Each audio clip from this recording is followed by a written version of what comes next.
السلام علیکم ورحمت الله. محترم ډاکټر صاحبانو، په دې ویډیو کې به زه در وښیم تاسو څنګه کولی شئ چې د افغان میډ پری پرو اپلیکیشن د ایزنشل کانسپټ څخه ګټه واخلئ.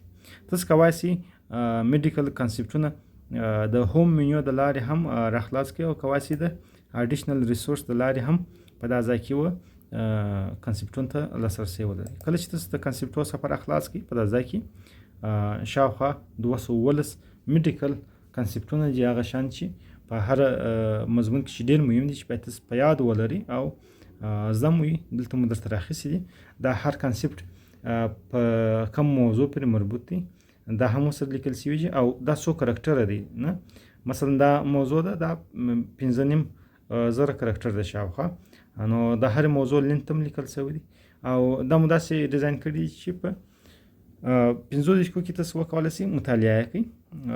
مثلا زه غواړم چې په پاتالوژي کې د شاک پاتوجینیسیس زده کړم، نو شاک پاتوجینیسیس باندې کلیک کوم. دلته زه کولی شم دا مکمل مطالعه کړم.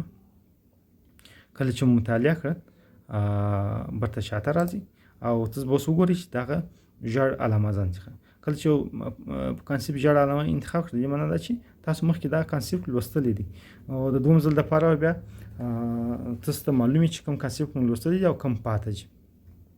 د دې څخه علاوه ډاکټر صاحبانو په ماستر رینډم کانسپټ باندې که چېرته تاسو کلیک وکړئ، په دغه ځای کې بیا په رینډم شکل باندې تاسو ته یو کانسپټ د اپلیکیشن د خوا څخه معرفي کېږي. تاسو کولی شئ هغه ولولئ. مثلا زه په جنریټ باندې کلیک کوم، نو په رینډم شکل باندې یو کانسپټ ماته راځي، مثلا هایپوکسیا او د هغه ټایپونه او میکانیزم.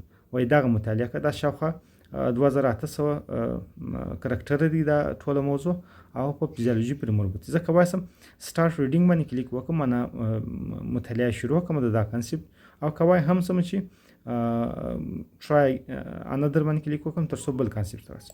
زه کولی شم دا مطالعه کړم او د دې څخه ګټه واخلم. نو په دې شکل باندې ډاکټر صاحبان تاسو کولی شئ طبي کانسپټونه د افغان میډ پرو د کانسپټ هب د لارې مطالعه کوي او کار ځینې واخلي.